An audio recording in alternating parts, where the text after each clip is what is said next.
ಕಾಲ್ತುಳಿತದ ದುರಂತದಲ್ಲಿ ಗಾಯಗೊಂಡವರನ್ನು ಸರ್ಕಾರ ನಿರ್ಲಕ್ಷ್ಯ ಮಾಡಿದೆ. ಇದೇ ವಿಚಾರಕ್ಕೆ ಸಂಬಂಧಪಟ್ಟಂತೆ ಗಾಯಾಳುಗಳು ಮಾತನಾಡ್ತಾ ಇದ್ದಾರೆ.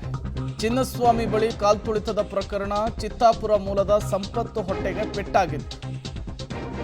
5 ದಿನ ಚಿಕಿತ್ಸೆಯನ್ನ ಪಡೆದುಕೊಂಡು ಈಗ ಸಂಪತ್ ಆಸ್ಪತ್ರೆಯಿಂದ ಡಿಸ್ಚಾರ್ಜ್ ಆಗಿದ್ದಾರೆ. ಅವತ್ತೇನಾಯ್ತು ಅನ್ನೋದನ್ನ ಎಳೆ ಎಳೆಯಾಗಿ ಬಿಚ್ಚಿಟ್ಟಿದ್ದಾರೆ ಸಂಪತ್. ಸರ್ಕಾರ ಅವತ್ತು ಹೇಗೆ ಕಾರ್ಯಕ್ರಮವನ್ನು ನಿರ್ವಹಣೆ ಮಾಡಿತು, ಎಲ್ಲಿ ಎಡವಿತು, ಅವತ್ತು ಈ ಕಾಲ್ತುಳಿತ ಹೇಗಾಯಿತು ಅನ್ನೋದನ್ನು ವಿವರಿಸಿದ್ದಾರೆ. ಗೇಟ್ ಓಪನ್ ಮಾಡಿದರು. ಸೊ ಗೇಟ್ ಓಪನ್ ಮಾಡಿದ ತಕ್ಷಣ ಇನ್ನೊಂದು 2-3 ಹಿಂದೆ ಜನ ಸೇರಿದರು. ಸಡನ್ನಾಗಿ ತಳ್ಳಕ್ಕೆ ಸ್ಟಾರ್ಟ್ ಮಾಡಿದರು. ಗೇಟ್ ಸಣ್ಣದಾಗಿ ಓಪನ್ ಮಾಡಿ, ಚಿಕ್ಕ ಗೇಟ್ ಅದು, ದೊಡ್ಡ ಗೇಟ್ ಅಲ್ಲ, ದೊಡ್ಡ ಗೇಟಲ್ಲಿ ಚಿಕ್ಕ ಗೇಟ್ ಓಪನ್ ಮಾಡಿದ್ರು. ಸೊ ಸಡನ್ನಾಗಿ ತಳ್ಳಕ್ಕೆ ಸ್ಟಾರ್ಟ್ ಮಾಡಿದರು. ಕ್ರೌಡಲ್ಲೇ ಒಂದು 40 ಮಿನಿಟ್ಸ್ ಸಿಕ್ಕಾಕೊಂಡ್ವಿ. ಹೊಟ್ಟೆಗೆ ವೇಟ್ ಬಿತ್ತು, ಬಟ್ ನನಗೆ ಇದರಲ್ಲಿ ಗೊತ್ತಾಗಲಿಲ್ಲ. ಒಂದು 10 ನಿಮಿಷ ಆಗೋದು ನನಗೆ ಬ್ರೀತಿಂಗ್ ಪ್ರಾಬ್ಲಮ್ ಸ್ಟಾರ್ಟ್ ಆಯಿತು. ಸೊ ಬ್ರೀತ್ ಮಾಡೋಕ್ಕೆ ಆಗ್ತಿರ್ಲಿಲ್ಲ. ಸ್ಟೇಡಿಯಮಲ್ಲೇ ಕೆಳಗಡೆ ಬಂದ್ವಿ.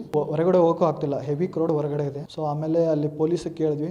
ಸೊ ಇವಾಗ ಏನು ಮಾಡೋಕ್ಕಾಗಲ್ಲ, ಸ್ವಲ್ಪ ಇಲ್ಲೇ ರೆಸ್ಟ್ ಮಾಡಿ, ಇವಾಗ ನಾವು ಹೆಲ್ಪ್ಲೆಸ್ ಇದ್ದೀವಿ, ಆ್ಯಂಬುಲೆನ್ಸು ಎಲ್ಲ ಕಡೆ ಸ್ಟ್ರಕ್ ಆಗಿದೆ. ಪೊಲೀಸು ಆ ಕ್ರೌಡಲ್ಲಿ ಕಾಣಿಸಿತ್ತೋ ಇಲ್ಲ ಗೊತ್ತಿಲ್ಲ. ಸ್ಟೇಡಿಯಂ ಒಳಗಡೆ ಇದ್ದರು, ಹೊರಗಡೆ ಅಂತೂ ನನಗೆ ಕಾಣಿಸ್ಲಿಲ್ಲ. ಸೊ ಇದ್ದರೆ ಏನೋ ಕಂಟ್ರೋಲ್ ಆಗ್ಬೋದಿತ್ತೇನೋ. 1 ಅವರ್ ಮಲ್ಕೊಂಡಿದ್ದೆ ಅಲ್ಲೇ. ಎಲ್ಲರೂ ಹೆಲ್ಪ್ಲೆಸ್ ಆಗಿದ್ದರು.